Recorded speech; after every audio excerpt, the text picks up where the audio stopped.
Ya, ahí sí. Bueno, como les dije, perdón por la demora, el auxiliar de hoy trata sobre la ecuación del calor, que ya la empezaron a ver más o menos las cosas básicas. El problema de valor inicial es el que está en el problema uno. Ustedes demostraron en clase este mismo enunciado, ¿cierto? Para F más regular, para F continua y acotada, si no me equivoco. En el auxiliar de hoy vamos a ver una demostración que es básicamente parecida, pero con ciertos tecnicismos, ¿cierto? Hay que cuidar unos temas de convergencia, ese tipo de cosas, que las cosas estén bien definidas, porque F es solamente medible, ¿cierto? Entonces hay que fijarse que algunas integrales tengan sentido y ese tipo de cosas. Después vamos a resolver la ecuación del calor en el círculo, también por separación de variables, de manera un poco similar, aunque no tanto al ejercicio que hicimos en el auxiliar 3, ¿cierto? De la ecuación de Laplace en el disco. Y la P3 en realidad ni siquiera la voy a escribir, pero es un poco para que conversemos, porque hay un tema bien interesante, una relación bien interesante de esto que estamos viendo ahora, de ecuaciones del calor, más generalmente de ecuaciones parabólicas, con probabilidades. Así que quizás si a alguno de ustedes no le gusta tanto DP, pero quizás le gusta probabilidades, eh, le puede parecer interesante este tema igual. ¿Ya? Eso. El auxiliar de hoy espero que no esté tan largo, así que quizás el atraso no va a ser tan terrible. Pero bueno, vamos a ver. ¿Ya? Entonces, ¿alguna pregunta sobre el enunciado, sobre la ecuación del calor que tengan antes de que empecemos a ver la pauta?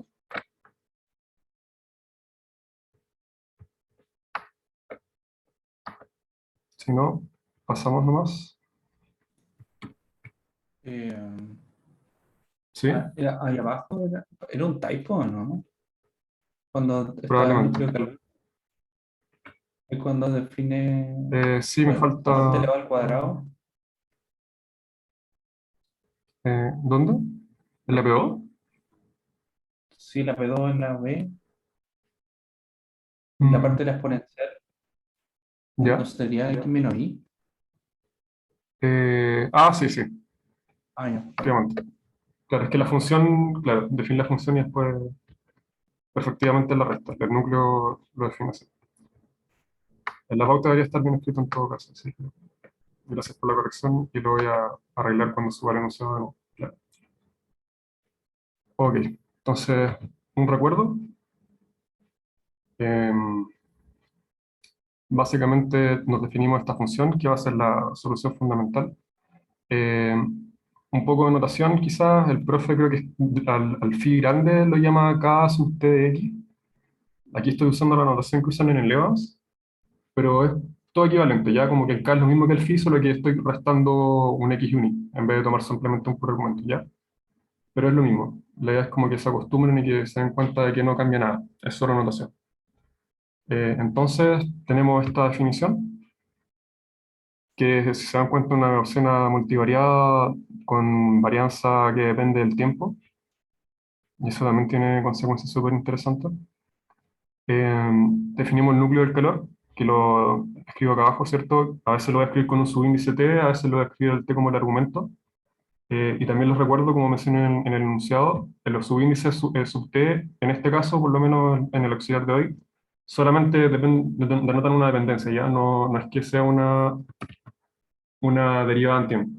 Las derivadas en tiempo, a menos que se me haya pasado alguna, las voy a anotar como parcial de t, ¿ya?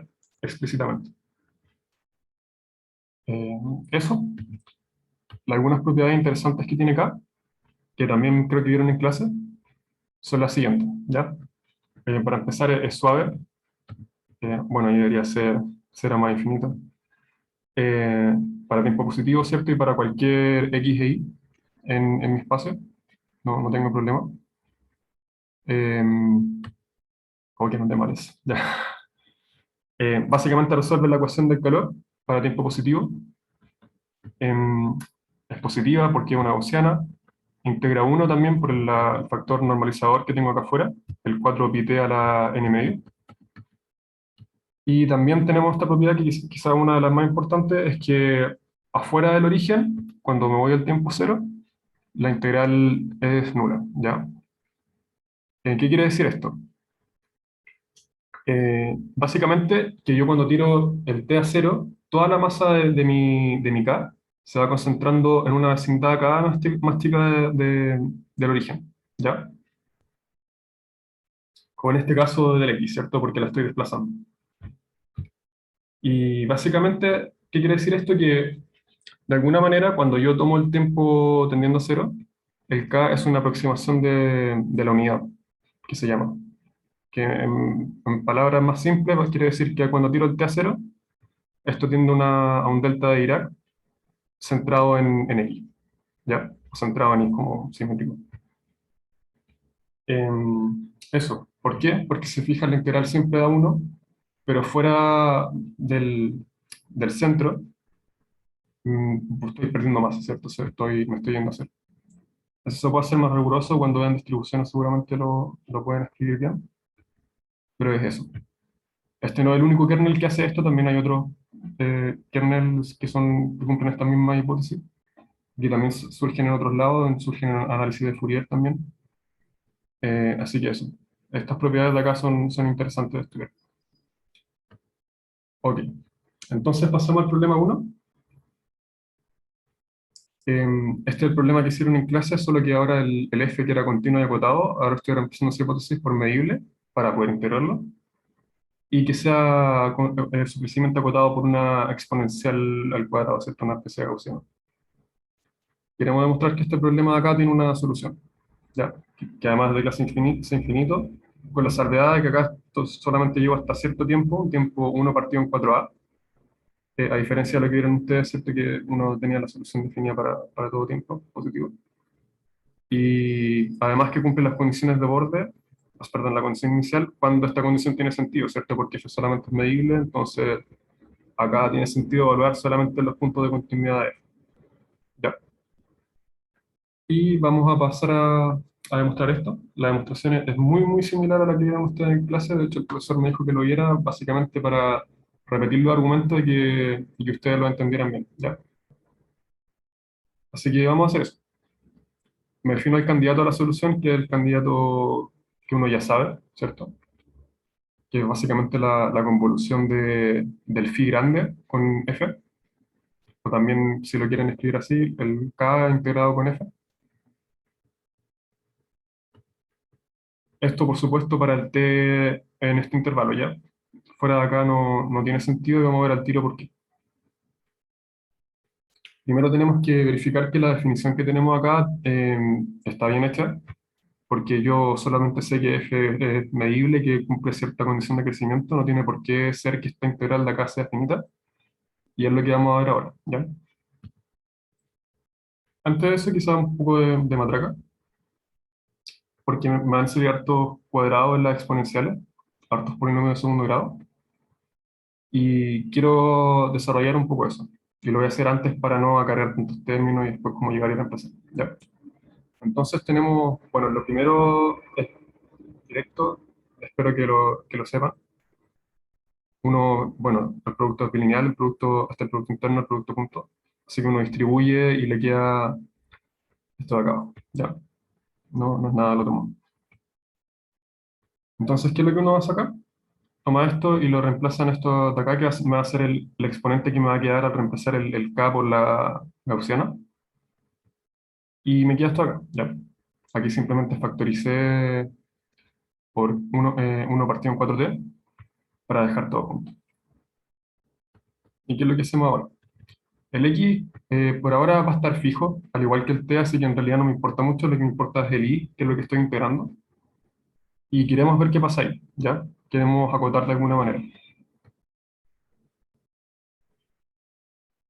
Dejamos el x de lado, va a estar fijo, no nos va a molestar para nada, y nos concentramos en el y. Fíjense que acá tengo este término de acá, el y cuadrado, menos 2xy, y podemos completar el cuadrado de cierta manera, ¿ya? Aquí el producto interno funciona prácticamente igual que la multiplicación, así que uno puede hacer como todos esos trucos que uno ya conoce. Así que completo el cuadrado con este término de acá. Aquí es un ni quita ni pone, por eso puse el más menos. Y bueno, factorizo. Me quedo con el más y me queda este término de acá, este módulo al cuadrado. Si se fijan que es la raíz de esto y la raíz de esto. Y bueno, me sobra un término, ¿cierto? Me sobra el menos 1 partido en 1 menos 4at, módulo de x al cuadrado. Ahora fíjense que aquí, yo, bueno, no lo mencioné ahora, pero ahora lo voy a decir, que lo mencioné antes. Efectivamente, esto tiene sentido, en particular el recíproco, el 1 partido en 1 menos 4at, y también la raíz, ¿por qué? Porque estoy en el intervalo que me hicieron enunciado. Ya, así que este término es positivo y puedo tomar la raíz. Y también puedo dividir, no hay problema. Ya, es distinto de eso. Entonces, reemplazamos esto en lo que teníamos antes, ¿cierto? Pues, si ustedes se acuerdan, teníamos esto acá y completé el cuadrado acá con esto. Entonces, reemplazando, y bueno, saco el 4D para afuera para poder escribirlo un poco más ordenado. Me queda esto. Ya. Aquí puedo desarrollar esto también de acá, el 1 menos 1 partido 1 menos 4t. Lo voy a dejar ahí por mientras. Como mencioné, el término con x no me importa demasiado. Lo que sí es interesante es el término con y. Y vamos a ver por qué. Queremos ver que la integral es finita. Entonces, bueno, tomamos el módulo. Lo que hacemos siempre con integrales, pasamos el módulo adentro por desigualdad triangular, de alguna manera, ¿cierto? Ocupamos la cuota que tenemos para f, sacamos m una constante, por la exponencial al cuadrado, la exponencial del cuadrado, mejor dicho. Y usamos lo que habíamos calculado antes. Bueno, reemplazamos el núcleo de calor, nos queda el 4pi afuera, no nos importa para el integral, y nos queda, usando las propiedades de la exponencial, que queda e elevado a esto, que es justamente la expresión que estábamos desarrollando anteriormente, ¿cierto? Entonces justamente hacemos lo que habíamos hecho antes, para empezar. Nos queda este término quizá un poco feo, pero el x, como mencioné, lo puedo sacar para afuera. Aquí solamente desarrollé la resta, así que no hice nada. Y me quedo con lo que tiene y, que es esto de acá. Aquí uno puede hacer un cambio de variable, no lo hice explícitamente, pero lo puede hacer. Y va a quedar una constante ya, porque te va a quedar la integral en todo Rn de una gaussiana multivariada, que eso va a ser igual a pi a la n medios, más una constante que te sale por el cambio de variable, que esa constante va a depender de t, pero como el t y el x está fijo, no importa tampoco. ¿Qué quiero decir con todo esto? Que la integral es finita, y bueno, todo esto acá es finito para x y t fijo, así que puntualmente esto también es finito, y tiene sentido la definición. ¿Ya? ¿Dudas hasta ahí? Es solo material integrales de Gaussian. ¿No? Entonces sigo. Tenemos que demostrar, bueno, ya sabemos que está bien definida, pero tenemos que demostrar que es suave, que es la solución y todo eso. Eso sale más que nada gratis si uno se saca de la manga el teorema que es en medida, porque el K sub T, el núcleo del calor, es una gaussiana, en particular es infinito y, bueno, es lo que se conoce como núcleo regularizador, creo. Y además es localmente integrable porque es continua. O sea, no necesariamente es continua, pero está acotada por la exponencial, ¿cierto?, del cuadrado. Y por lo tanto uno puede demostrar que el U, que lo definí acá como la convolución del phi grande con f, o escrito de otra manera como sale acá, también es infinito, ¿cierto? ¿Y por qué? Porque al ser una convolución uno le pasa todas las derivadas del U al k. Y el k habíamos visto antes en el recuerdo, que es infinito, ¿sí? Debería estar en la punta de medida todo esto en todo caso. Así que sale gratis. Podemos derivar, como les mencioné, las derivadas las paso al phi. Y justamente como el phi es la solución fundamental, me va a quedar que esto es igual a cero y la convolución de acá con cero es cero. Y U por lo tanto cumple la ecuación del color. ¿Ya? ¿Dudas con eso?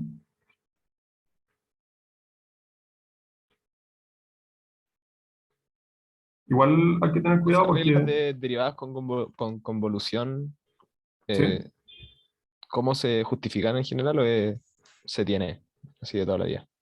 Igual tenéis que tener cuidado con el tema de regularidad, que es un poco lo que iba a mencionar, porque tenéis que saber dónde están tus funciones con las que estáis tomando convolución. Pero en este caso el phi es infinito, como que te cae rápido en el infinito, es como súper bueno, así que se tiene. No me sé la demostración así como técnica con todos los detalles, pero deberíais poder tomar la resta, pasáis la resta dentro de la integral, es la resta partido en h como para la definición de derivada, y después usáis TCD o algo así, me imagino. Asumiendo que tenéis la regularidad suficiente, debería funcionar. Pero es como un resultado conocido. Sí, voy a buscar Eso, en el apunte quizás de San Martín de medida, porque creo que ahí se ven núcleos regularizadores, y quizás ahí les tiro como la página donde está la demostración. Pero es como conocido ya, no es como mágico. En general podía hacer esto cuando el núcleo tiene buenas propiedades. Y el F también, ya. Ojo que el F acá es localmente integral. Y voy a hacer esto de manera más general también. Aquí podéis tomar convolución de distribuciones y también puede hacer lo mismo. Como que es una propiedad que siempre se tiene cuando tiene sentido hacerlo, ¿ya? Eso. Ok. Entonces ya tenemos que solución, que está bien definida. Y nos falta ver que cumple la condición como inicial. Y aquí voy a seguir la misma demostración que hizo el profe, excepto un golazo que no alcancé a hacer, pero se lo subo en la pauta. F es continua en chi, y nos vamos a dar un epsilon, ¿cierto? Positivo, y también vamos a ver que existe un delta, porque chi es punto de continuidad, tal que esto de acá implica que la diferencia de f en evaluar nuestros puntos, ¿cierto?, sea menor a epsilon. Esto es solamente la definición del punto de continuidad, ¿ya? Y bueno, quiero ver que este término del lado izquierdo, ¿cierto?, converge a cero a medida que t tiende a cero y x tiende a chi, así que tenemos que acotar el lado derecho, ¿cierto?, la integral. ¿Qué hago? Reemplazo el u por mi definición, ¿cierto? El k multiplicado por el f es integral. Me queda el f chi solo, pero luego recuerdo que la propiedad del k es tal que al tomar la integral del k solo, en cualquiera de los dos argumentos, me da una integral igual a 1, ¿ya? Así que aquí solamente estoy multiplicando por 1, no hago nada. También puedo pasar el f de chi hacia adentro, porque no depende de ahí, no me pasa nada. Y luego meto el módulo adentro de la integral. Hice varios pasos de una, pero creo que son pasos relativamente simples, ¿ya? Ahora nos separamos la integral que tenemos acá en dos conjuntos, tales que, bueno, su unión cubre todo Rn, claramente. Y vamos a ver qué pasa con cada una de ellas, ¿ya? Antes que nada, nos fijamos que la afirmación x menos y es menor a delta, ¿cierto? Que están a una distancia menor a delta, me implica que el i está a una distancia 2 delta como máximo del chip, ¿ya? Para ver esto, uno simplemente se uniquita y pone desigualdad triangular y sale al tiro, ¿ya? ¿Qué quiere decir esto? Que esta integral de acá, como el k es positivo, y aquí tengo un módulo, esto de acá es positivo, así que al integrarlo sobre un conjunto más grande, me sale el menor igual acá, ¿ya? Así que tengo derecho a hacerlo. Y bueno, ¿qué es lo que pasa? En este conjunto de acá, por ser un punto de continuidad, habíamos visto que esto es menor estricto, perdón, a epsilon. Y puedo sacar el epsilon de integral, no tengo ningún problema. Aquí esto se los debo porque no lo alcancé a hacer, pero el I2 también se puede ver que tiende a ser, ya, con T, de manera uniforme en X. ¿Por qué de manera uniforme? Por el recuerdo, que en particular la propiedad 5. Fíjense que aquí está como lo mismo. Afuera del centro, como que no tengo masa, a medida que me acerco a centro. ¿Ya? Eso. Se lo voy a subir con detalle después ya. Disculpa. Y bueno, con eso estoy listo porque tengo el I1 y el I2 que se me van a 0 con T, o informe en X, y después hago el X tender a T y ya veo que cumple la condición. Entonces tengo la condición inicial, tengo que es suave, que cumple la ecuación del calor, que está bien definida además, y por lo tanto es justamente la función que estaba buscando al inicio. ¿Ya? Eso. Aquí no hablé de unicidad en todo caso, pero bajo cierta hipótesis se puede demostrar que la solución es única. De hecho, creo que acá debería satisfacerla también porque tiene la condición de crecimiento exponencial. En general, las soluciones no son, cuando no se tiene unicidad es porque las soluciones como extras no son físicas, como que crecen muy rápido en el infinito. ¿Ya? Eso. ¿Dudas con la P1? Aparte de la cuota de la I2, que se la puede subir después. Es similar a lo que vieron en clase, ¿no? Quizá más matraca, ¿no?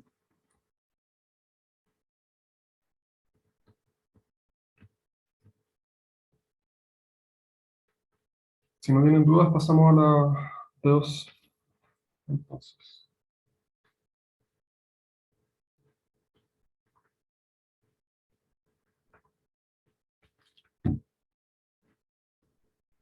Bueno, entonces, la P2, ¿qué nos dice? Tenemos el siguiente problema, ¿cierto? La ecuación homogénea con condición inicial F, pero ahora la estamos tomando en la esfera, perdón, bueno, en la esfera unidimensional, en S1. Antes de que comience el ejercicio, ¿ustedes son familiares con S1? Como para cachar qué tanto me repito o no. ¿Saben lo que es? O sea, igual voy a dar la definición acá, pero ¿les suena S1, sí? Es el círculo. Sí, Ya. La gracia que tiene trabajar en el círculo es que es una forma como extremadamente simple de imponer periodicidad, ¿ya? Cuando tú tienes una función definida en S1, bueno, continúa exactamente lo mismo que pedir que la función sea periódica, ¿ya? Porque, bueno, lo vamos a ver al tiro. Así que eso, lo único que estoy diciendo acá, si quieren uno podría acá escribir 0,1 con más una condición de periodicidad, que de hecho es lo que voy a hacer. Y eso, así que el problema homogéneo con condición inicial más una condición de periodicidad. ¿Ya? Además, estoy pidiendo que f sea continuamente diferenciable, más que nada por tema de existencia y unicidad de series de Fourier y de convergencia de series de Fourier, porque vamos a usar eso. Voy a tratar de dar un poco más de detalle cuando sea conveniente, porque igual ustedes me dijeron que no cachaban mucho de series de Fourier. De todas maneras, les dejé la bibliografía que usé como para los resultados de Fourier que voy a usar acá, y les recomiendo que la lean si tienen tiempo, ¿ya? Porque es como súper claro el libro. Ok, entonces vamos a resolver esto por separación de variables. Esto ya lo hicimos una vez, no exactamente igual, pero es casi lo mismo, así que quizás no voy a hacer todos los detalles como de la deducción, pero debería sonarles ya lo que vamos a hacer ahora. Deberían acordarse un poco. Si no se acuerdan, me preguntan, no hay drama. Entonces, separación de variables. Ojo que antes, cuando resolvimos la ecuación de Laplace en el disco, hicimos separación de variables como en R y θ. ¿Ya? Aquí no tengo R porque estoy en el círculo. ¿Ya? No, solamente tengo un ángulo. Entonces voy a separar las variables en tiempo y en un X. ¿Ya? Lo vamos a ver. Ok. Entonces, antes de comenzar como de lleno en el ejercicio, les recuerdo que S1 es justamente la circunferencia, el borde del disco si quieren, y también es difemorfo a RZ, R partido Z. Esto, ¿sabes lo que es? Bueno, si no saben no importa, pero es como tomo el intervalo 0,1 e identifico el 0 con el 1, ¿ya? Eso. Justamente por eso le hablaba lo de la condición de periodicidad, ¿ya? Al ser 0 y 1 iguales, como que me fuerza que la función para estar bien definida tiene que ser igual en 0 y en 1, porque 0 y 1 son el mismo punto, están relacionados, ya están identificados. Sí, es importante que se manejen con S1, ya, para que entiendan lo que viene del resto del ejercicio. Sobre todo la conclusión del final. Pero es esto, tomo el intervalo 0,1 y como que lo repito, lo repito, lo repito, lo repito infinitamente. ¿Ya? Identifico los puntos que están a un entero de distancia, también, que es la definición de repartido en Z. Esta es una definición más como algebraica. ¿Ya? Y bueno, que sean difeomorfos quiero decir en palabras simples que son lo mismo, ¿ya? No se compliquen si no entienden qué dice acá. ¿Qué quiero decir en conclusión? Para no marearlo más con esto. Eh, S1 es el círculo, pero también lo puedo escribir como el intervalo 0,1 con los bordes identificados. ¿Ya? Y vamos a trabajar con esta última. ¿Por qué? Porque puedo trabajar también como el S1 que sale acá, como en R2, pero es lo mismo. ¿Por qué? Porque básicamente si uno toma la persona como coordenadas polares, entre comillas, eh, asumiendo que la función no depende del radio, las derivadas radiales se van a ir y me va a quedar una pura derivada en el ángulo, una segunda derivada igual a cero, que es lo mismo que básicamente el mismo problema, ¿cierto? Lo pueden hacer, si no también lo puedo hacer como a mano después, pero hacer esto con coordenadas polares me lleva exactamente al mismo problema, a resolver una segunda derivada en espacio, entre comillas, igual a una primera derivada en tiempo. Ya, ahora sí, pasamos a resolver el problema. Escribimos por separación de variables claramente ux de t. Lo separo en una función que depende solamente de x y otra que solamente depende de t. X, por supuesto, va a estar en S1 y t va a ser positivo. Bueno, reemplazamos la ecuación del color. Es llegar y derivar, ¿cierto? Aprovechando la independencia de cada función con respecto a su variable opuesta. Aquí las primas significa la derivada con respecto a su variable respectiva. Veo que esto igual a cero. Entonces, bueno, paso dividiendo. Aquí asumo quizás a priori que van a ser distintas de cero. Después vamos a ver que efectivamente es así. Y bueno, ¿qué es lo que pasa? Como siempre, en los argumentos de separación de variables, tengo un lado izquierdo que depende de t, un lado derecho que depende de x. Y bueno, esto para que se cumpla tiene que ser igual a una constante. La constante la voy a llamar menos lambda, por conveniencia podría ser más lambda, pero me va a quedar mejor después para no cargar un signo menos siempre, así que lo voy a escribir así. Y bueno, aquí si hay un typo, el beta depende de x, el alfa depende de t. ¿Ya? Eh, no, no afecta en nada, ya solo me equivoqué al escribir la definición. Bueno, resolviendo, esta es una ecuación de segundo orden. De hecho, es exactamente la misma ecuación que resolvimos antes, porque aquí tenemos las condiciones de borde implícitas. ¿Qué quiero decir con esto? Como les dije, estar en S1, lo único que me dice es que la función es periódica, en este caso con periodo 1. Y eso. Bueno, si quieren, podemos revisar después la resolución del auxiliar 3, pero es exactamente lo mismo, solo que lo estoy escribiendo de una forma quizás más compacta. Ya. La función de acá tiene que ser periódica porque está en S1 y para que esté bien definida tiene que ser periódica.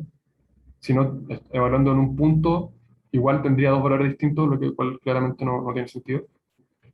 Y si el lambda es negativo, bueno, esto todo acá es positivo con el signo menos, ¿no? ¿Ya? Positivo. Me queda una solución exponencial. Y bueno, esto claramente no es periódico, así que no nos interesa este caso. ¿Ya? Si lambda igual a cero, B es lineal, y para que sea periódica debe ser constante. En este caso tampoco no nos interesa mucho, ¿cierto? En particular porque el F podría no ser constante y eso al tiro me jode el problema. Así que mejor me preocupo el caso de que no es constante, que es el caso más interesante. Este es el caso cuando lambda estrictamente mayor a cero. Aquí uno ve que la ecuación simplemente la resuelve con trigonometría, con funciones trigonométricas. Me queda esto de acá, donde la raíz tiene sentido porque estoy en el caso de lambda positivo. A y B son constantes a determinar. De nuevo, volviendo a lo que habíamos hecho en la auxiliar anterior, imponemos las condiciones de periodicidad o de consistencia en el caso de C1, es lo mismo. Y tenemos tanto para la función en sí, la función beta, como para su derivada. Bueno, derivamos, evaluamos los puntos, no tiene mucha ciencia. De nuevo, esto ya lo hicimos, así que no estoy haciendo muy lento. Me estoy apurando un poco. Pero eso, me lleva un sistema de ecuaciones para que el sistema tenga solución no trivial, ¿cierto? Que en el caso que A y B distinto de cero, que es el caso que me interesa, si fueran cero me queda beta igual cero y no pasa nada. Tengo que el determinante de esta matriz tiene que ser igual a cero. Bueno, uno calcula el determinante, eh, es igual a esta ecuación, es equivalente a esta ecuación de acá, ¿cierto? Y aquí uno tiene que ver que raíz de lambda tiene que ser igual a 2pi, con n natural posiblemente igual a cero también. ¿Ya? Em, eso. Fíjense que aquí me quedó como 2pi n, y en el auxiliar anterior me quedó como pi n, y creo que era porque tenía un 2 metido adentro, ¿ya?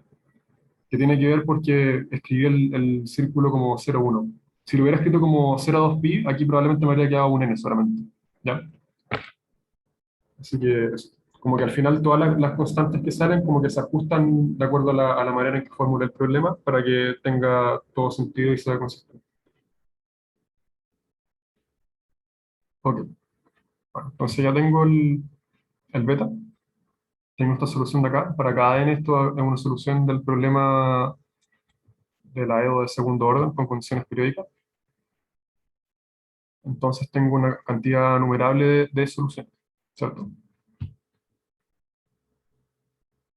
Ahora lo voy a escribir en términos de una exponencial compleja porque me facilita mucho más los cálculos que vienen.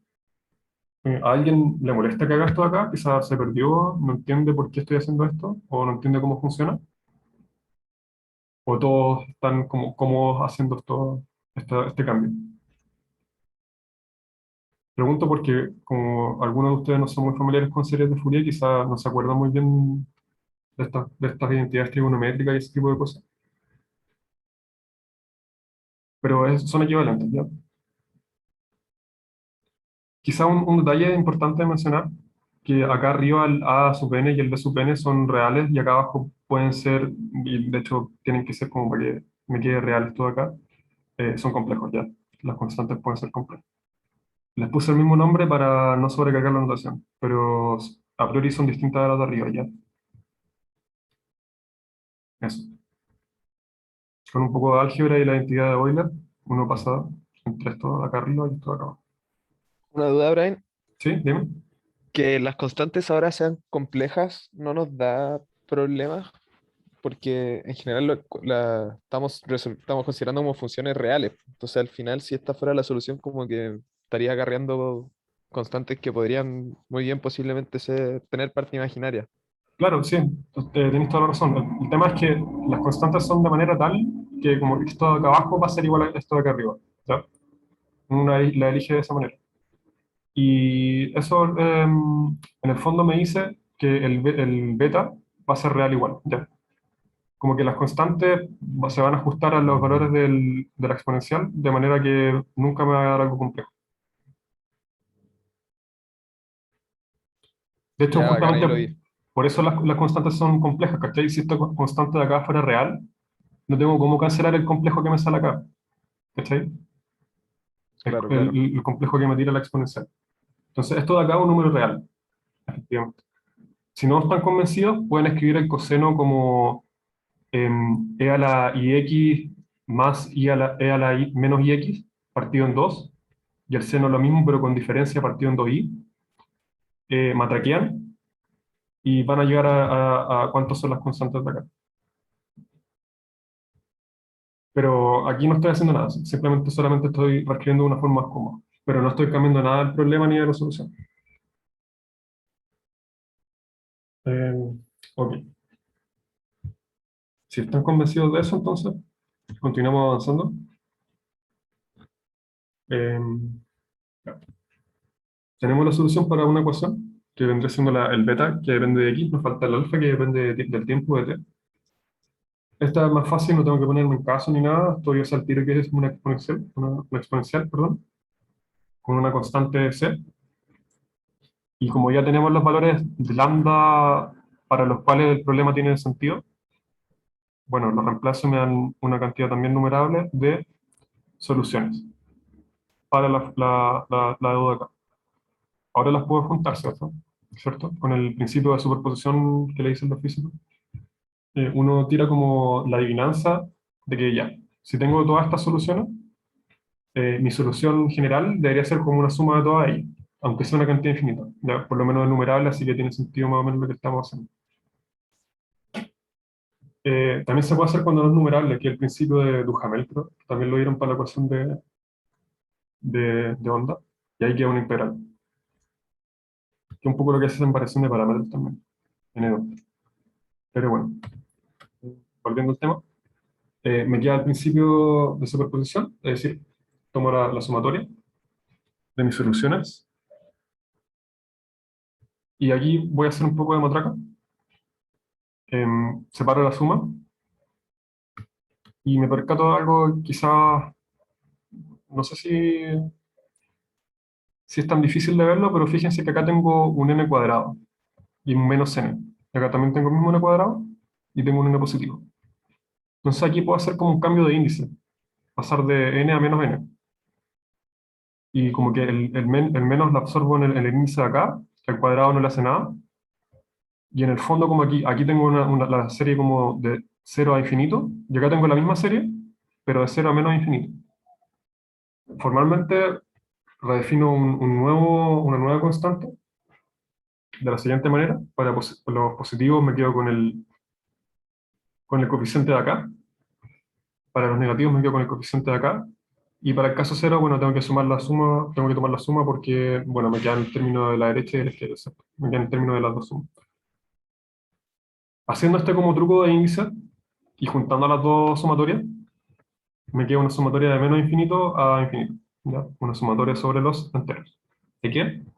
De un coeficiente que depende de n, por esta exponencial que depende del tiempo, por esta exponencial compleja, ¿ya? La exponencial trigonométrica clásica. Ahora bien, uno tiene la condición inicial al inicio, que hasta el momento no la hemos usado. De manera similar a lo que hicimos en el caso de la ecuación de Laplace, uno impone las condiciones que tiene y ve qué pasa. Quizás con suerte va a salir algo bueno y efectivamente es lo que sucede. ¿Por qué? Tomamos el tiempo igual a cero, se me va la exponencial de acá, ¿cierto? No tengo ningún problema, se me va 1. Me queda los coeficientes C sub n por la exponencial trigonométrica. Y yo sé que esto tiene que ser igual a la condición inicial dada por f. Ahora bien, se puede demostrar que si f es continua en el círculo, entonces su serie de Fourier es única. Si su serie de Fourier es única, todos sus coeficientes están determinados automáticamente por f. Pero justamente esto de acá es una serie de Fourier. Como su serie de Fourier es única, la serie de Fourier de f, esto de acá tiene que ser igual a la serie de Fourier de f. En particular, todos los coeficientes tienen que ser igual a los coeficientes de Fourier de f. ¿Sí? ¿Entienden ese argumento?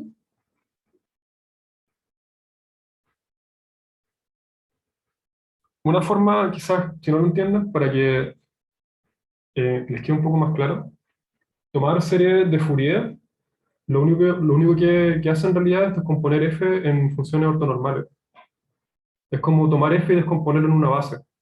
Al decir que la serie de Fourier es única, estoy diciendo que los componentes en la base de polinomios trigonométricos son únicos, es decir, está bien definido, puedo descomponerlo bien. Y esta igualdad de acá, el C sub n igual a f de n, f por, me está diciendo que si que estoy escribiendo f en esta base, bueno, entonces los componentes de la base tienen que ser los componentes que me da la descomposición de Fourier. ¿Ya? Es como proyección ortogonal. Eso. ¿Sí? Quizás con eso se entiende un poco más geométrico. Pero, en fin, si no entienden me puedo volver después y me dicen también. Pero asumo que se entiende. Entonces tengo la unicidad y de la serie de Fourier y eso me da el valor de las constantes que no había determinado hasta ahora. Me dice que C tiene que ser igual a los coeficientes de Fourier. Y los coeficientes de Fourier en este caso vienen dados por esto. Hay muchas fórmulas equivalentes, esta es la forma con la que estoy trabajando ahora, pero quizás se va en un libro, lo pueden ver de otra manera, por ejemplo, la integral puede ser de 0 hasta 2pi, y aquí tiene que tener un 1 partido en 2pi, ya. Como que hay muchas formas alternativas de escribirlo. Algunas no son equivalentes, como que tiran una constante. Así que siempre que trabajen con Fourier, asegúrense que están trabajando con la misma definición. Ya. En nuestro caso es la de acá.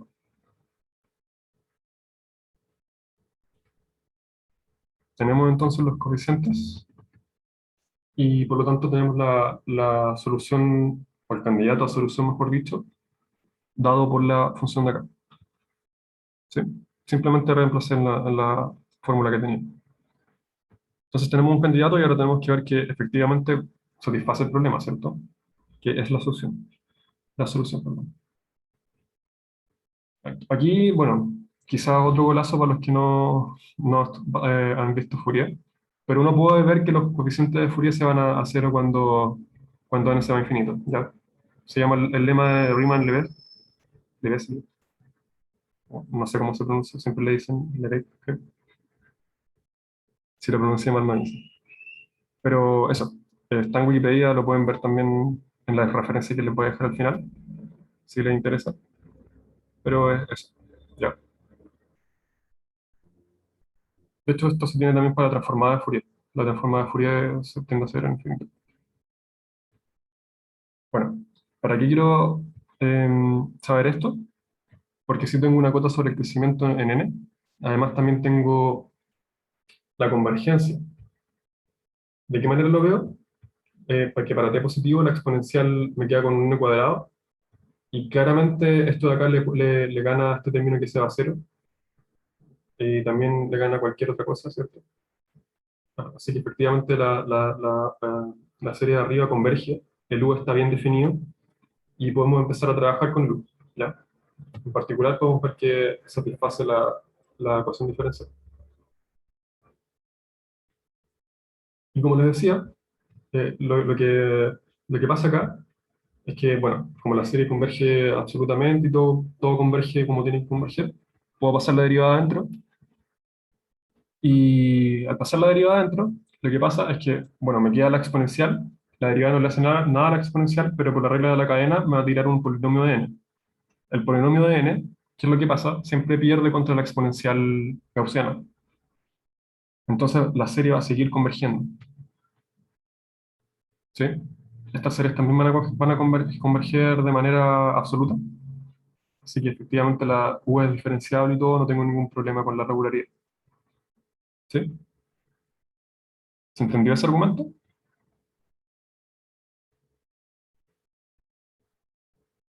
Lo que quiero decir es que aquí tengo una exponencial gaussiana, la exponencial gaussiana le gana a todo.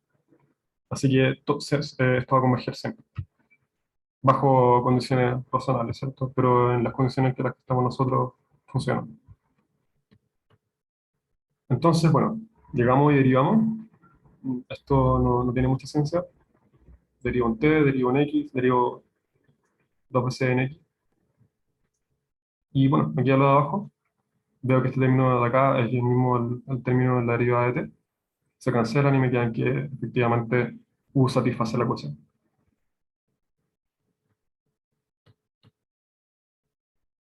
Por último, nos falta ver que cumple la condición inicial. Puedo acotar acá.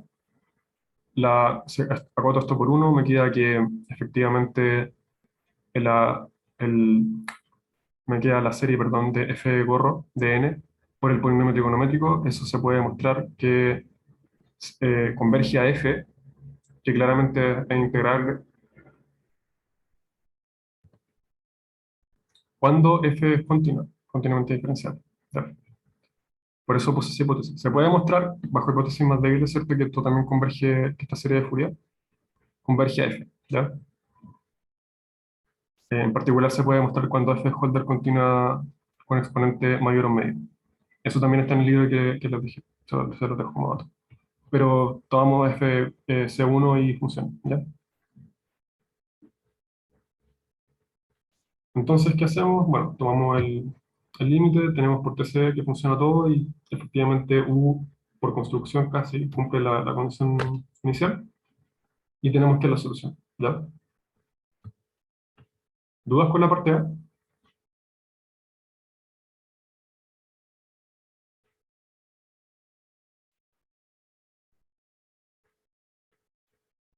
Si no, paso al problema siguiente.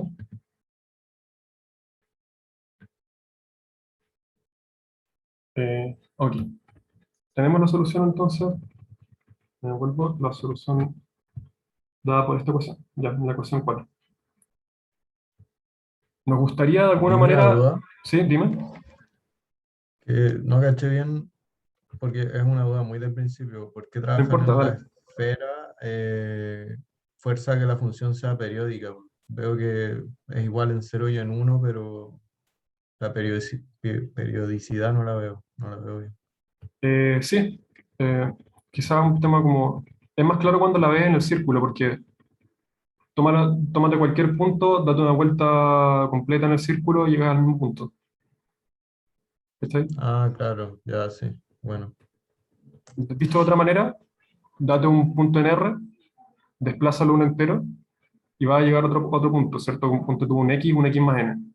Pero el X más N es igual a X porque estoy bajo la relación de equivalencia. ya.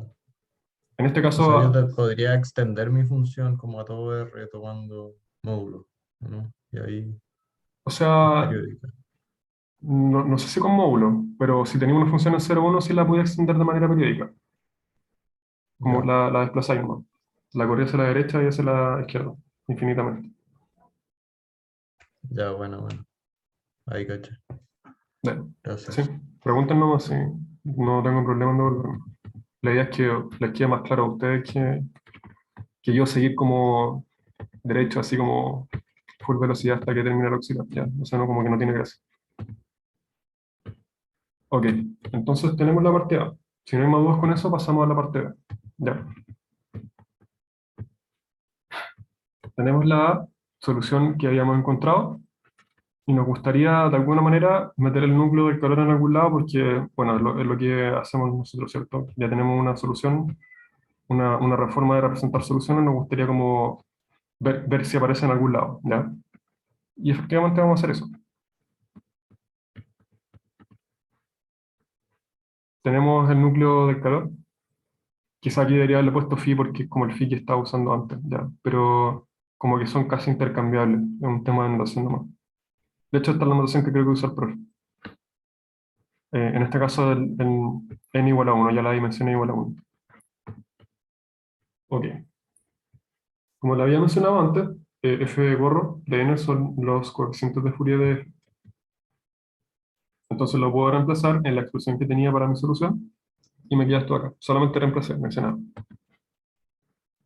Ahora bien, esto de acá es integrable, así que, ¿por qué integrable? Bueno, porque aquí tengo la exponenciales negativas, ¿cierto? Como que funciona todo bien, ¿ya?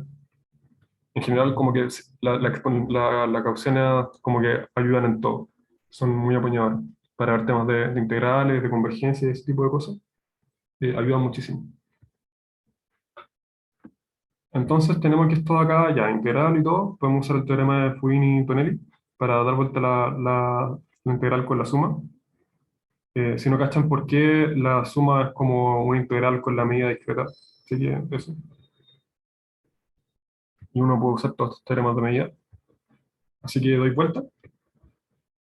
Saco el f de i de la sumatoria porque no me afecta. Y me queda esto de acá.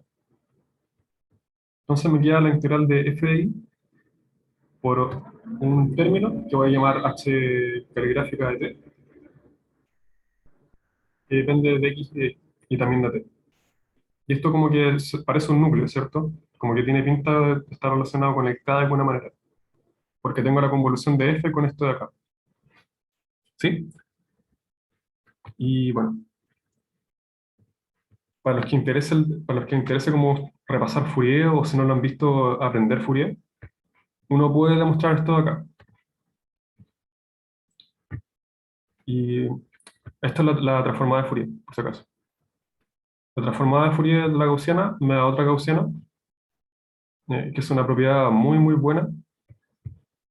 Y en particular tengo que, en el caso de la solución fundamental, al tomar la transformada me queda esta exponencial de acá. ¿Ya? Esto lo hacen matraqueando la integral, por definición. Teniendo esto, ¿qué es lo que pasa? Reemplazo este término de acá, que justamente, a ver, una pregunta en el chat. Da la misma gaussiana, no siempre. Depende de la varianza y también de la... No, creo que no depende de la medida, pero sí depende de la varianza. En este caso, fíjense que aquí tengo por ejemplo, aquí tengo la solución fundamental, y la solución fundamental tiene una constante y tiene 1 partido en t en el exponente. Y aquí me sale el t arriba, como que me da vuelta la varianza. ¿Ya? Así que eso. No siempre da la misma gaussiana, eh, excepto creo que cuando hay varianza 1, creo, seguramente para la gaussiana 0,1 va a dar la misma, me imagino. Pero si tus constantes no están ajustadas, te va a dar otra gaussiana distinta, ¿ya? Como en el caso de nosotros. Entonces tenemos todo acá, reemplazo el e menos 4 pi cuadrado n cuadrado t, lo reemplazo por la transformada de Fourier de la solución fundamental. De esta manera me queda el h dado por la serie de acá. Ahora sí es un golazo que el profe me dijo que lo pasara nomás. También está en la bibliografía. De nuevo, todo lo de Fourier lo pueden sacar de este libro. Es bastante bueno y bastante... De hecho, tiene cosas de EP en algunas partes, así que también les sirve como para el curso. En fin, se puede demostrar. La demostración no es tan larga, pero uno tiene que tener cuidado con los dominios, tiene que tomar función en el espacio de Schwartz, y quizás no todos conocen lo que es el espacio de Schwartz. Así que preferí no hacer la demostración para no confundirlo. Pero son como 10 líneas nomás de matraca. En particular se llama la fórmula de suma de Poisson, que nos dice esto de acá. Para efectos del auxiliar, asuma que esto es cierto nomás y era. ¿Ya? Esta es la página 153 del Stein, ¿sí? Que yo no alcanzo a ver el libro. Pues si podéis Ah, mandarlo al chat o ¿no se ve? como Chuta. cortado. Ya no, pero tranqui, si tengo una diapositiva al final con la bibliografía. ¿Ya? Ah, Y ya, bueno. ahí lo ven. Está en el libro, con este resultado sacado de la manga.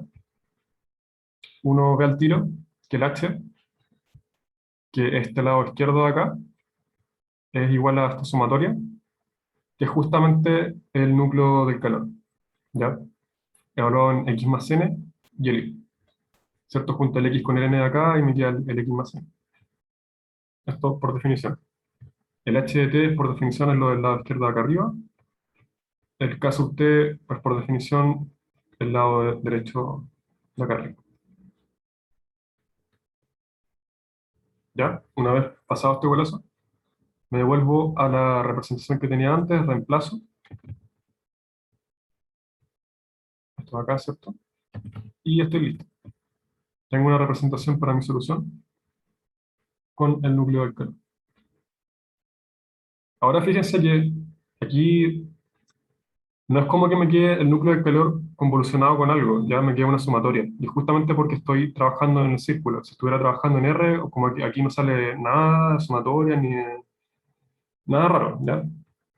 Al trabajar en el círculo tengo que preocuparme de ciertas sutilezas. Y estas sutilezas me hacen que me salga como esta expresión quizá un poco distinta a lo que uno esperaría, ¿ya? ¿Y por qué es distinto? Vamos a ver lo que... Nosotros sabemos que para sacar la solución como en todo R, dado una condición inicial, tomo el F, lo convoluciono con el núcleo del calor y listo, ¿ya? Ahora no puedo hacer esto con F porque F como que la tengo entre 0 y 1, y como que todo lo que está fuera de 0 y 1 no lo voy a ver, ¿ya? ¿Se entiende? Entonces, al tomar la integral con la gaussiana, solamente voy a ver una pequeña parte de la gaussiana, del núcleo del calor.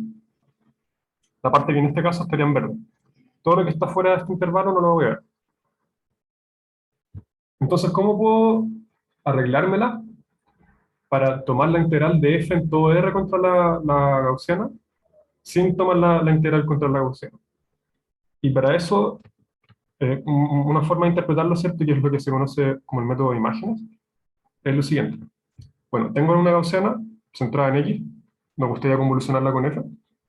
Entonces, para que vea acá en el segmento de la izquierda, el azul, bueno, desplazo el K hacia la derecha. Acá debería ser la misma gaussiana, ya. Solo que me pifié en la altura. Pero eso. Entonces lo desplazo 1 hacia la derecha. Entonces ahora en el intervalo 0,1 me va a quedar justamente esta cola de acá. No me va a quedar toda la cola, porque es un intervalo compacto, pero me va a quedar otro pedazo. Entonces este segmento azul, que inicialmente no veía la integral, al sumárselo, sí lo ve. Y además, por periodicidad, el F va a tener el mismo valor acá que tendría como acá.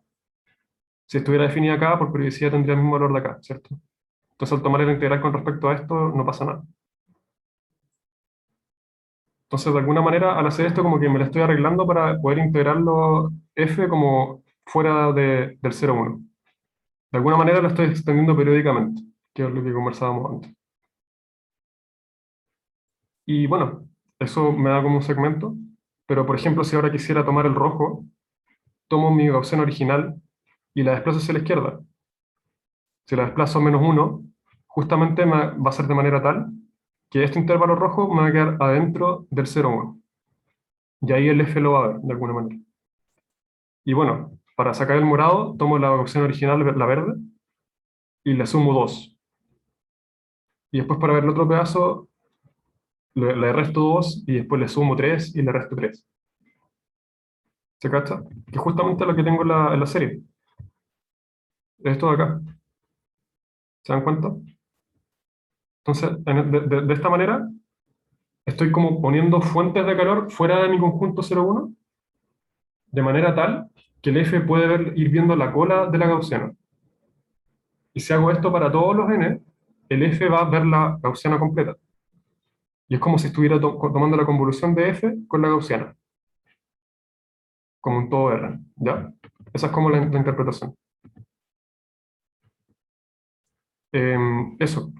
Otra manera de verlo es que esto de acá, quizás como más matemática, más aburrida, es que esto de acá es lo que se conoce como la periodización de una función, y si se dan cuenta, esto de acá es periódico en X, con periodo 1. Así que estoy tomando la convolución en S1 de dos funciones periódicas. Y eso es la P2.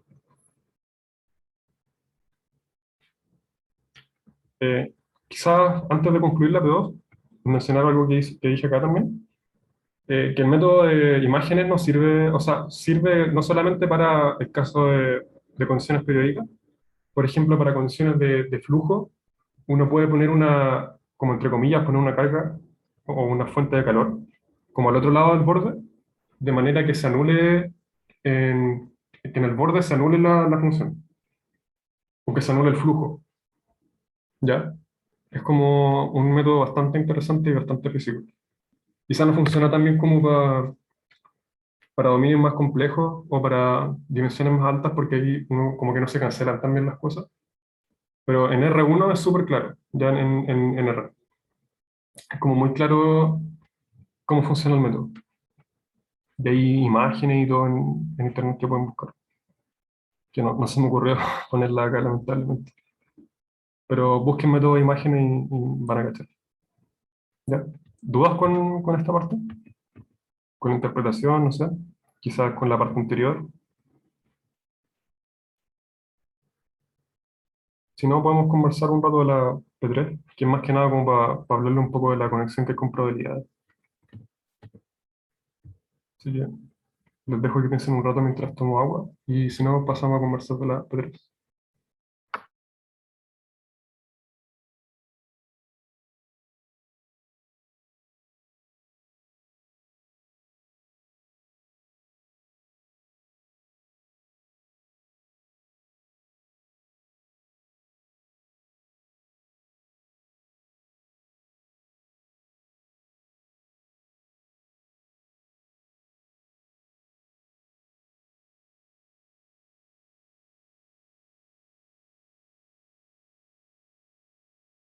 La suma de Poisson no me queda muy clara en qué consiste. Preguntan en el chat. ¿Te refieres a la fórmula que di? Esta de acá, ¿cierto?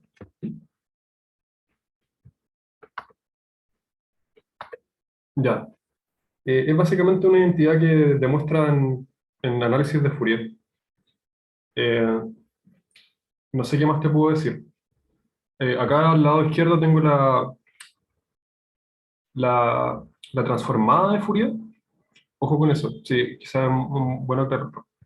Esto acá es la transformada de Fourier evaluada en un entero. No es el coeficiente de Fourier, porque esto de acá no es una función periódica, es la solución fundamental que es una gaussiana. Como no es una función periódica, tiene una transformada de Fourier, no tiene una serie de Fourier. Entonces, esto de acá no son coeficientes de Fourier, es la serie, perdón, la transformada de Fourier de la solución fundamental evaluada en un entero n, multiplicada por un polinomio trigonométrico. Y uno ve que esta serie de acá resulta ser igual a la serie de la periodización de la solución fundamental. ¿Ya? Quizá un detalle técnico que la serie de Fourier es la transformada de Fourier una función periódica, solo que una integral como discreta. Pero eso, por si alguien me corregía ese detalle. Ya, te quedó claro entonces. Bueno, ¿más dudas con la 2, la P2? ¿O con la P1 quizá?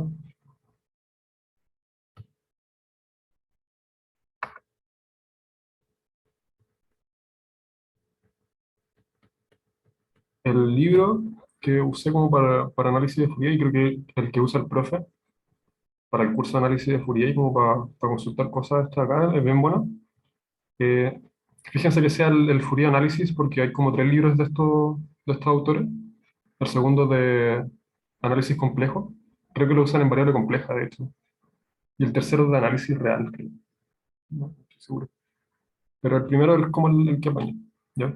Y ahí están como todos los resultados, está como con intuición y todo, por si quieren repasar Fourier.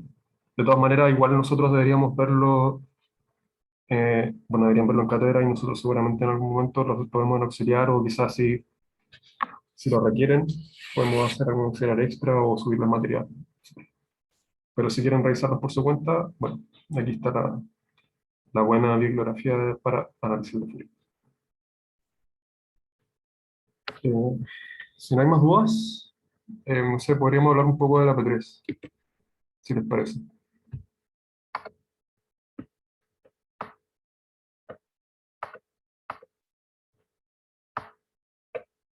Ya. Bueno, quizás se habrán dado cuenta, como que he visto gaussiana toda la auxiliar, que efectivamente el núcleo del calor es una gaussiana. Pero, ¿se habían cuestionado eso? Como, ¿por qué sale una gaussiana como en el NDP? Porque quizás como a priori no debería, ¿por qué tener que ser así? Quizás si les digo algo como movimiento browniano, ¿les suena más?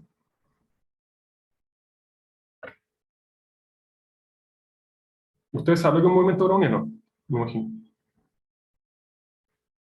Se ven en medidas. Sí. Ya. Eh, no sé si ustedes han escuchado como la interpretación clásica de la temperatura, que uno tiene partículas como rebotando, como moviéndose así muy rápido en cualquier dirección, y que la energía cinética de estas partículas es como la temperatura. Bueno, la gracia es que uno puede modelar estas partículas como movimiento browniano, y a partir de eso deducir la ecuación del canal. Y resulta ser que las ecuaciones parabólicas, y también las elípticas, por consiguiente, em, las puedo tener como un proceso estocástico asociado, que es como un browniano modificado. Y de hecho uno puede demostrar que bajo cierta hipótesis las soluciones de la ecuación del calor y de otras ecuaciones parabólicas se pueden escribir como esperanzas de ciertos movimientos brownianos, entre comillas. De hecho, creo que tengo una presentación ahora. No van a entender nada, probablemente a mí se me había olvidado todo también, pero pueden tomar el curso de cálculo estocástico y ahí se ve todo, ¿ya? En particular. uno tiene lo que se llama las ecuaciones de Feynman-Carr, y a partir de estas ecuaciones uno puede representar soluciones de EDP mediante esperanzas, que quizás como uno no tendrían por qué tener que ver con probabilidades, pero uno ve que a la larga sí depende. En particular uno como puede tener, sí, no, demasiado denso, quizás de editarlo antes. Pero uno puede demostrar como que la solución para ciertos problemas lo puede escribir como la esperanza de cierto proceso estocástico, donde la evolución del proceso estocástico depende de la ecuación original, ¿ya? Depende de estas matrices, que estas matrices son las que me determinan la ADP, ¿ya? Eso, quería como comentarles. No les pido que lo entiendan porque yo tampoco lo entiendo ahora, porque el curso del año pasado y el curso es brígido, pero tomen cálculo estocástico si les interesa como este tema. ¿Ya? Eso, se los quería comentar. Y con eso creo que concluye el auxiliar de hoy. Si tienen dudas, me pueden preguntar. Si no, se pueden retirar también. A mí me había quedado colgando una duda de la P1, ¿Ya? que era al final cuando, que como que me desenchufó un momento, que es cuando estáis analizando la condición de borde, que estáis haciendo como algo muy parecido a lo que hicimos en clases, pero hay un momento que como que me perdí, porque ¿cómo acotáis F para que la integral se te vaya a cero en la parte del disco que estáis más alejado, perdón, más alejado que delta? Ah, sí, esa es la que. Sí, toda la razón. Esa es la que dije que les iba a subir después. Que no, Ah, ya. esa no la hice. Ya. Ah, ya, bueno. Pero sí, se puede acotar y debería irse a cero también. Ya. Ya, Solo que bacán. como tenéis la exponencial metida ahí, como que no la alcanzo a hacer, como que pasa algo raro, pero matricándolo bien debe salir. Ya. Ya, bacán. Se la subo lo antes posible. Eso. Si tienen más dudas también, me pueden preguntar.